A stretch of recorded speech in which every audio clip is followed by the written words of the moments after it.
We also discussed about how external forces are used actually and how to calculate the internal forces. External force के लिए हमने equation पढ़ी थी F is equals to ma, और internal force के लिए हमने इक्वेशन पढ़ी थी F is equals to delta m into v over t. लेकिन जो बेसिक इक्वेशन फोर्स की है that is change in momentum over time. ठीक है जी। So this is actually the basic equation of force and this was Newton second law of motion. First law of motion आपको क्या कहता है? अगर आपको किसी ऑब्जेक्ट का मोमेंटम चेंज करना है तो उस पर फोर्स लगाइए। सेकंड लॉ ये कहता है कि कितना मोमेंटम आपको एक सेकंड में चेंज करना है, आपको उतनी ही फोर्स लगानी पड़ेगी। एक सेकंड में आपको 20 का मोमेंटम चेंज करना है तो आपको 20 न्यूटन का फोर्स लगाना पड़ेगा। This is actually Newton's second law of motion. आज हम पढ़ेंगे न्यूटन्स के थर्ड लॉ ऑफ मोशन को। Third law of motion. Third law of motion हमने आईजीसीएसई या ओ लेवल्स वगैरह में भी पढ़ा है। And what is actually Newton's third law of motion? The statement is quite simple. It say for every action there is equal and opposite reaction. This is the statement of Newton's third law. Her action का equal and opposite reaction होता है। ठीक है। Action क्या है? Action force है। Reaction क्या है? ये भी एक फोर्स है। अपोजिट मीन्स दोनों की डायरेक्शन अपोजिट होती है। Both has opposite direction. और equal, equal means both has equal magnitude. ठीक है जी। वर्डिंग से आपको ये लग रहा है, ये कहना ये चाह रहा है for every action there is equal and opposite reaction, यानी इस दुनिया में कहीं पे भी एक्शन होगा तो लाजमी रिएक्शन भी होगा। इसका मतलब है कि सिंगल फोर्स दुनिया में एग्जिस्ट ही नहीं करती है। वो ये कहता है कि फोर्स हमेशा एक्शन रिएक्शन में काम करती है। तो force always act in the form of action reaction pair. यानी वो ये कहना चाह रहा है न्यूटन के दुनिया में या इस यूनिवर्स में कभी भी फोर्स जो है सिंगल फोर्स एग्जिस्ट नहीं करती। आप कहीं एक्शन करेंगे तो लाजमी इस फोर्स का रिएक्शन जो होगा वो प्रोड्यूस हो रहा होगा। यानी फोर्स हमेशा पेयर में काम करती है। ठीक है। That was actually Newton third law of motion. इससे ये कुछ क्लियर नहीं हो रहा, इसको जरा समझने के लिए हम एक काम करते हैं, हम एक एग्जाम्पल पकड़ते हैं। एग्जाम्पल से हम इसको मजीद क्लियर करने की कोशिश करते हैं। हम कंसिडर करते हैं कि एक फ्रिक्शन लेस सरफेस है। फ्रिक्शन लेस सरफेस, बिल्कुल एक फ्रिक्शन लेस सरफेस है। किसी किस्म का इसके अंदर कोई फ्रिक्शन नहीं है। कंसिडर करें एक बॉल है। ठीक है। ये कुछ वेलोसिटी से मूव कर रही थी। Let's say it is moving with the velocity of 5 metres per second. ठीक है जी। This is ball B. इस बॉल का कुछ मास भी है। लेट्स से इसका मास कितना है? 2 किलोग्राम। ठीक है जी। अच्छा जी। इसी तरीके से अगर मैं आपसे कहूं कि इस बॉल का मोमेंटम निकालिए तो इस बॉल का मोमेंटम हो जाएगा 2 multiply by 5 is equals to 10 kilogram metres per second. ये बी का मोमेंटम हो जाएगा। एक और बॉल है, बॉल ए, जो कि बॉल बी को अप्रोच कर रही है। अप्रोच करके ये इससे कोलिजन करेगी। क्यों कोलिजन करेगी? क्योंकि इसकी स्पीड थोड़ी सी दूसरी बॉल की स्पीड से ज़्यादा है। Consider that it has a speed of 10 meters per second. Actually, it has a twice speed than the other one. and it has a mass of 3 kilogram. It is slightly more massive than ball B. This is ball A. Ball A is actually approaching B and it will collide with ball B because the ball B has a smaller speed, which is 5, and the ball A has a much greater speed, which is 10. So it means the ball A ultimately will approach ball B. Okay. The ball B has a momentum of 10 kilogram meters per second. What about the momentum of A? The ball A has a momentum of 3 times 10, which is equals to 30 kilogram meters per second. So this is the momentum of ball A. What happens? They both collide with each other. So this is actually, they did collision with each other. This is ball B. This is ball A. They were doing collision with each other. In this, okay. So this is actually during collision. This is the story before collision. And what we saw after collision ball B, okay, and ball A, हमने इन दोनों balls को collision के बाद देखा, ठीक है. Now what we saw, the ball B is now moving with the velocity of 10 meters per second. इसकी velocity बढ़ गई है. Ball B gains velocity या momentum after collision. तो बॉल ए ने बी ने मोमेंटम को गेन किया है आफ्टर कोलिजन क्योंकि इसकी वेलोसिटी 10 हो गई है. मास टकराने की वजह से चेंज नहीं होगा. इट इज ऑलवेज 2 किलोग्राम क्योंकि मास में कोई चेंज नहीं आएगा. So which means the momentum of ball B after collision is 2 times 10, which is equals to 20 kilogram meters per second. ठीक है जी. तो इसका जो मोमेंटम आपके पास है वो कितना है? 20. ठीक है.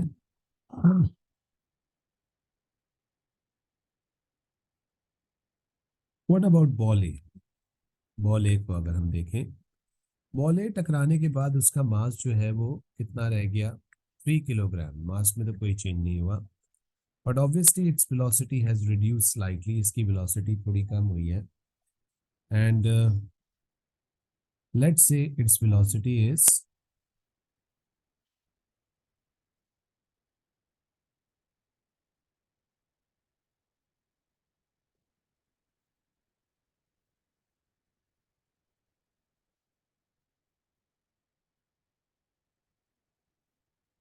7 meters per second. ओके. तो इसकी वेलोसिटी हमारे पास कितनी हो गई? 7 meters per second. ठीक है, बल्कि 1 सेकंड रुकिएगा, जस्ट अ मिनट.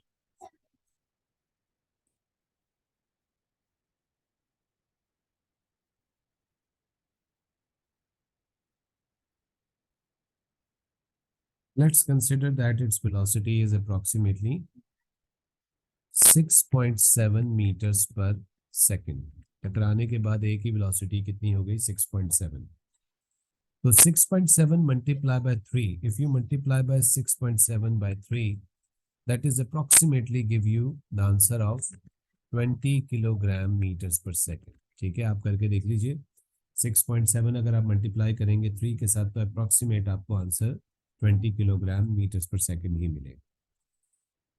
अब यहाँ एक मसला ये हो रहा है कि बॉल बी गेन मोमेंटम या gain velocity after collision, and what we saw it was having initial momentum of 30 and now it has a momentum of 20. Ball A has lost momentum after collision. तो ball A ने momentum को loose कर दिया है और ball B ने momentum को gain कर लिया है. जितना मोमेंटम बॉल ए ने आपके पास गेन किया है उतना ही मोमेंटम बॉल बी ने गेन कर लिया. जितना लूज किया ए ने उतना ही मोमेंटम बी ने गेन कर लिया. ठीक है जी. सवाल ये है कि बॉल बी ने मोमेंटम गेन क्यों किया है and why the ball A has gain lost the momentum, इसका क्या रीजन है और ये हुआ किसकी वजह से है? जी बच्चों, why the ball B has gain the momentum after collision, this is story after collision, and why ball A has lost the momentum, ball A ने मोमेंटम लूज क्यों किया है? सर जी, सिंस बॉल में ज़्यादा लाइक स्पीड थी तो उसकी kinetic energy ज़्यादा थी एंड उसने अपनी एनर्जी ट्रांसफ़र की है तो बॉल भी कैसे किए? आशा, बात यही आ रही है ना, जाके ट्रांसफर उसकी ज़्यादा कैसे किए? स्पीड हो। बिल्कुल सही कह रही है बेटा, लेकिन स्पीड ट्रांसफर कैसे किया, मोमेंटम ट्रांसफर कैसे किया उसने अपना ए से बी में? Like when it hit the ball तो उसकी फोर्स से। बिल्कुल सही है। तो तुम ये कह रही हो कि बॉल ए ने बॉल बी को जाके हिट किया, है ना? Yes sir. जब हिट किया होगा तो इसने क्या लगाया होगा? इसने फोर्स ऑफ एक्शन, है ना? एफ स्टैंड्स फॉर फोर्स, या मैं पूरा लिख देता हूं, फोर्स ऑफ एक्शन, ठीक है ना? जब बॉल ए ने बॉल बी को हिट किया तो इसने फोर्स ऑफ एक्शन लगाया, ठीक है। What about ball B? Ball B ने कुछ नहीं किया होगा, तो आंसर है बॉल बी ने भी इक्वल एंड अपोजिट क्या लगाया होगा? जी, फोर्स ऑफ रिएक्शन। एक्शन किस साइड पे लगा है बॉल बी पे? राइट साइड पे। तो रिएक्शन किस साइड पे लगा होगा?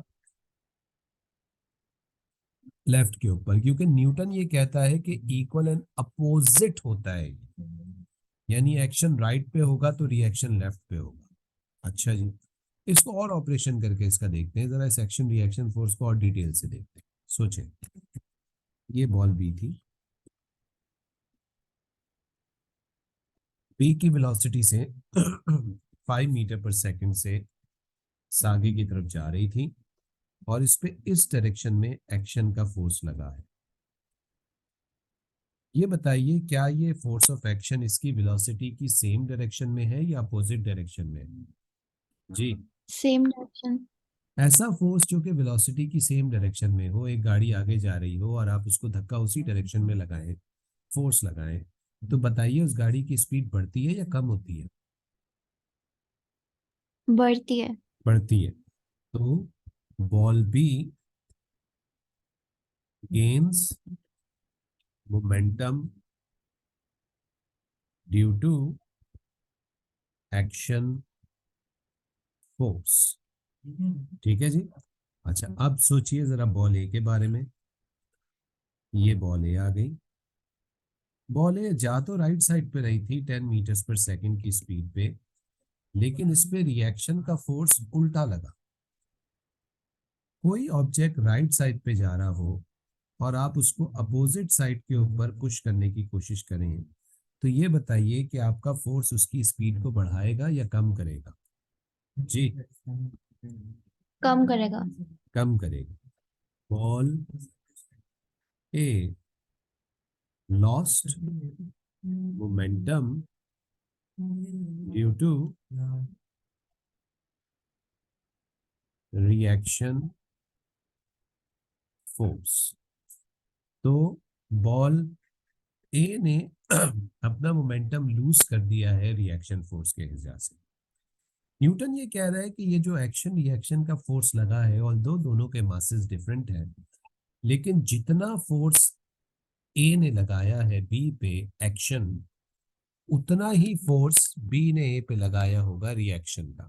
यानी वो ये कह रहा है कि फोर्स ऑफ एक्शन बराबर है फोर्स ऑफ रिएक्शन के। F A means force of action, and F R means force of reaction. लेकिन ये जो स्टेटमेंट मैंने लिखी है इसमें अभी भी एक चीज की कमी है। क्या चीज की कमी है? दोनों का मैग्नीट्यूड तो सेम है, लेकिन क्या चीज अभी भी इस इक्वेशन में ऐड होनी चाहिए, बताइएगा जरा।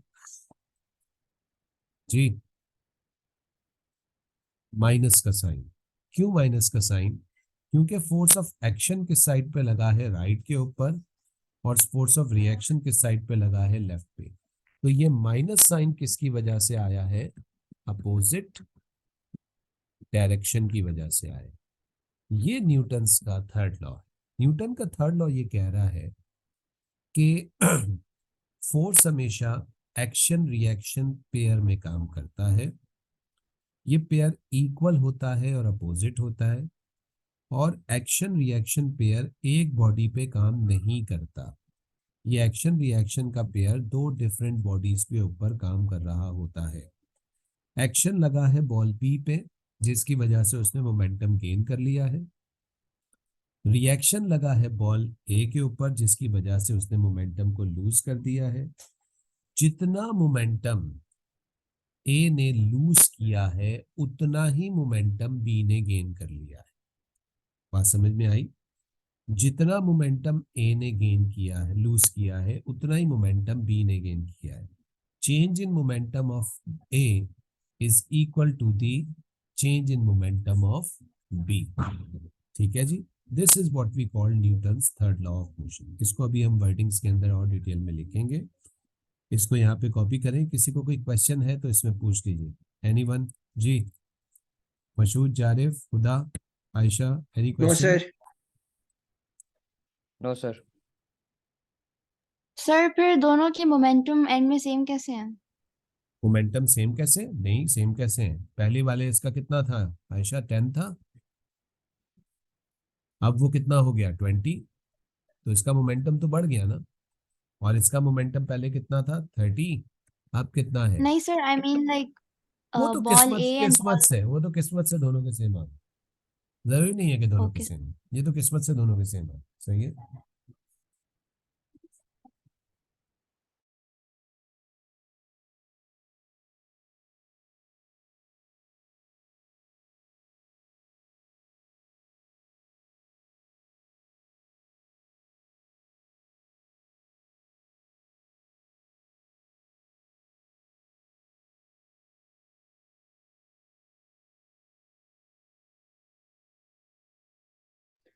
Done sir.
ये बच्चों कॉपी हो गया?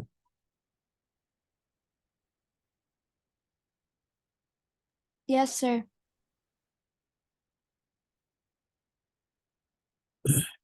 जी, खुदा, जारिफ, मशहूद, कॉपी हो गया बच्चों? जी सर। जी सर।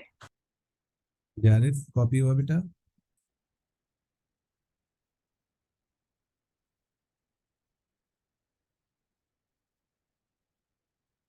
जारिफ,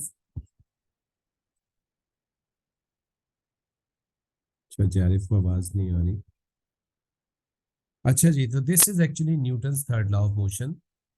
इसको हम जरा एक्सप्लेन कर लेते हैं प्रॉपरली, इसकी एक्सप्लेनेशन दे देते हैं। Explanation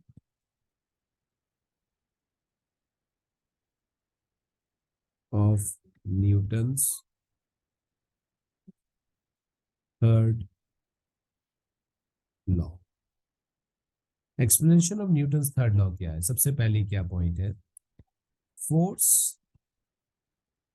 act in the form of action reaction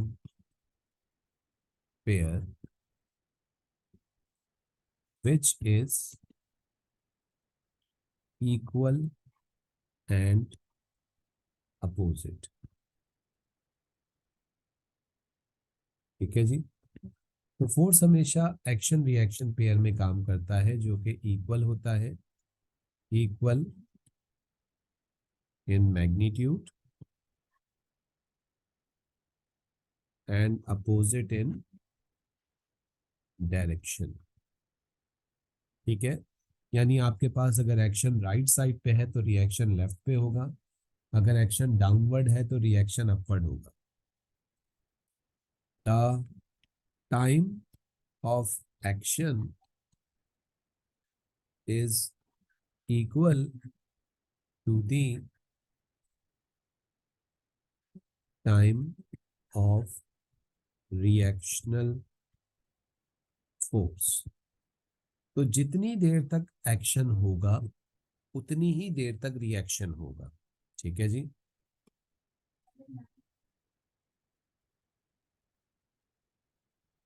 action reaction pair acts on two different objects। तो एक्शन रिएक्शन पेयर जो है ये दो डिफरेंट ऑब्जेक्ट्स पे काम कर रहा होता है। ये एक ऑब्जेक्ट पे एक्शन रिएक्शन पेयर नहीं काम करता, otherwise this action reaction pair will neutralize if we act on two different one object only। action reaction pair acts on two different objects due to action reaction one object lose momentum while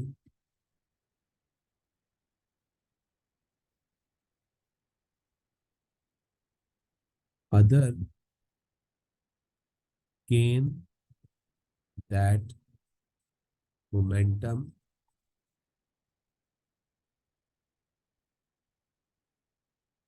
Okay, the loss in momentum of A is equal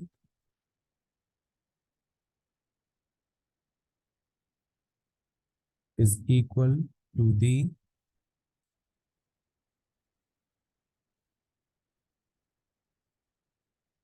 loss in momentum by A is equal to the gain in momentum by B। तो A ने जितना momentum loss किया होगा उतना ही momentum B ने gain किया होगा, या इसी स्टेटमेंट को हम दूसरे वर्ड्स में कह सकते हैं, the change in momentum by A is equal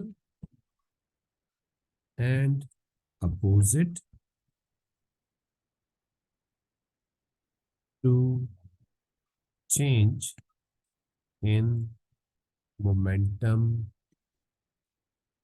by B। ठीक है जी। तो ये कह रहा है the change in momentum by A is equal and opposite to change in momentum by B.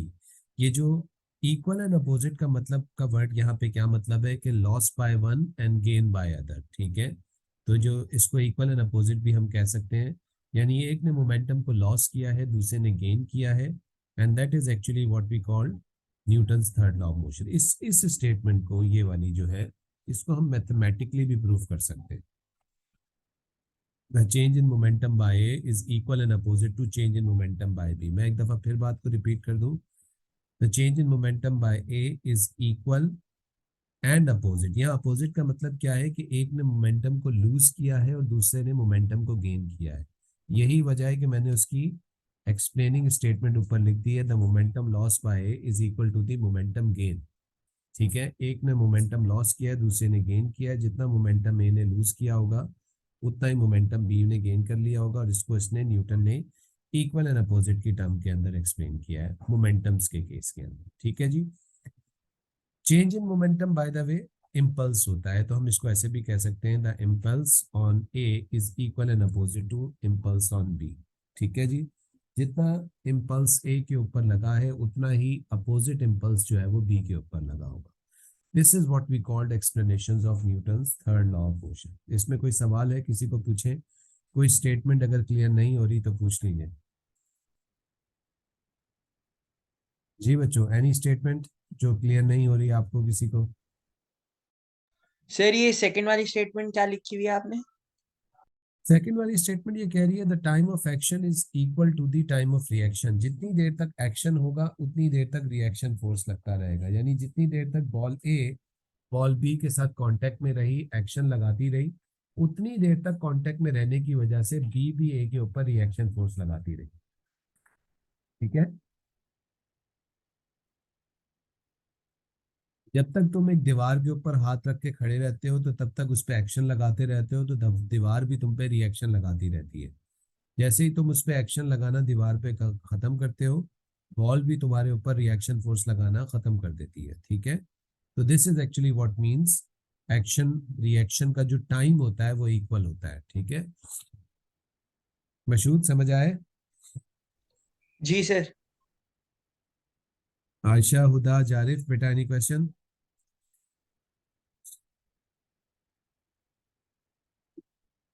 No sir.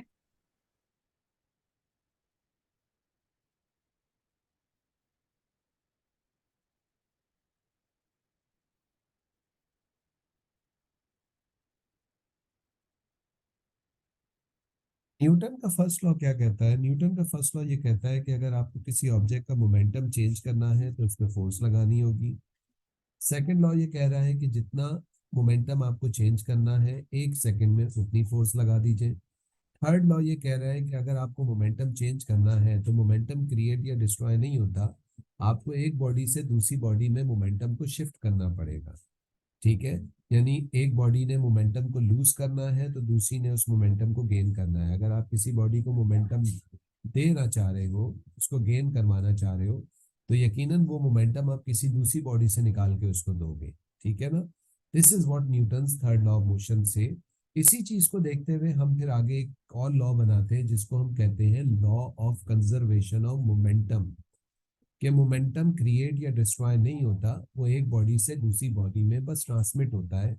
और वो किसकी वजह से ट्रांसमिट होता है? न्यूटन्स के third law action reaction force की वजह से। ठीक है जी, ये कॉपी करें। फिर हम लोग न्यूटन्स के थर्ड लॉ की एक छोटी सी एक डेरिवेशन करेंगे और फिर हम चलेंगे law of conservation of momentum की तरफ।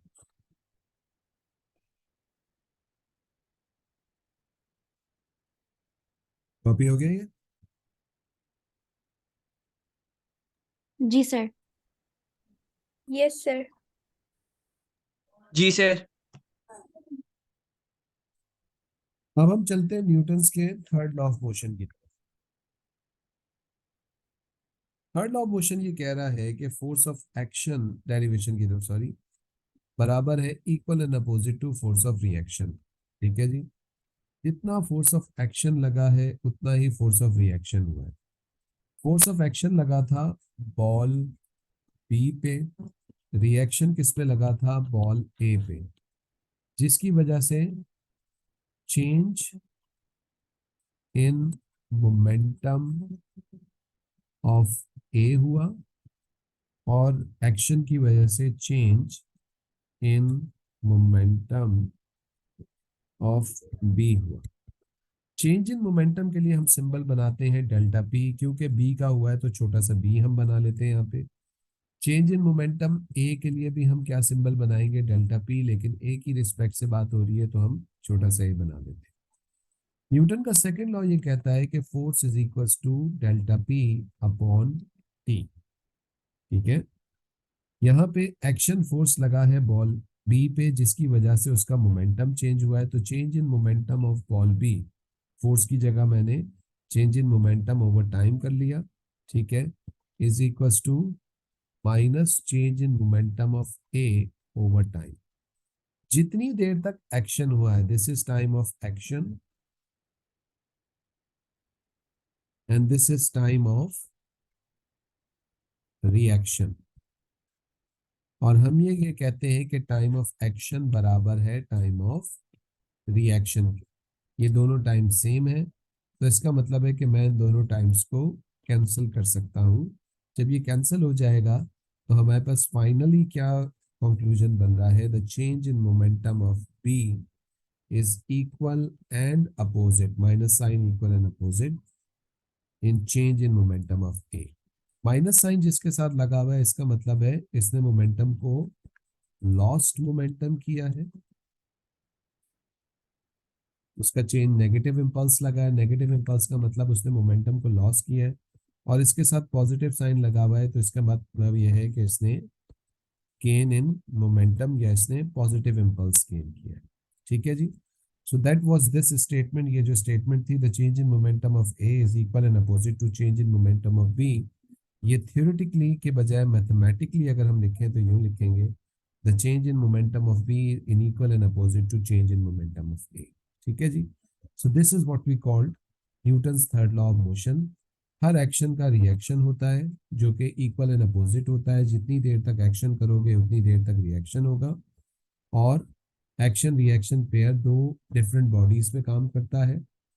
बाय द वे इसमें यह भी होता है कि एक्शन की नेचर, एक्शन फोर्स का नेचर रिएक्शन फोर्स के नेचर के इक्वल होता है, लेकिन हम लोग इसको डिस्कस करने की जरूरत नहीं है, यहाँ तक हम इसको रख लेते हैं। This is what we call Newton's third law of motion. ठीक है जी, इसमें कोई क्वेश्चन है फाइनली तो पूछ लो। This is the whole explanation of Newton's third law of motion. ये पूरी एक्सप्लेनेशन है Newton's third law of motion की। इस चीज को ड्राइव करने में हमने किस चीज का भी इस्तेमाल किया है, न्यूटन्स के सेकंड लॉ, जो कि कहता है कि force is directly proportional to change in momentum over time. ठीक है जी, so this is what we called statement of Newton's third law. जी बच्चों, कोई क्वेश्चन? आयशा, जारिफ, मशहूद, दा, कोई क्वेश्चन है इसमें? No sir. No sir. No sir. Zarif जाग गए तुम? सर मैं इधर ही था सर, बस लैग हो रहा था इसलिए।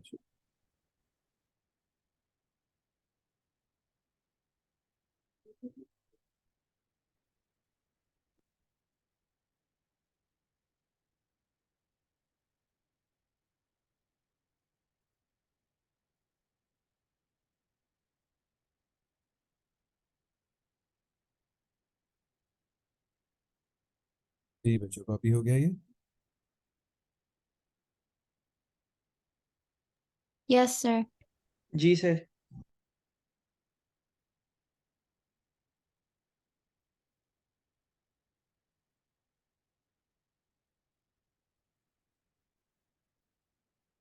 ना जारिफ, कॉपी हो जाए तो बता देना।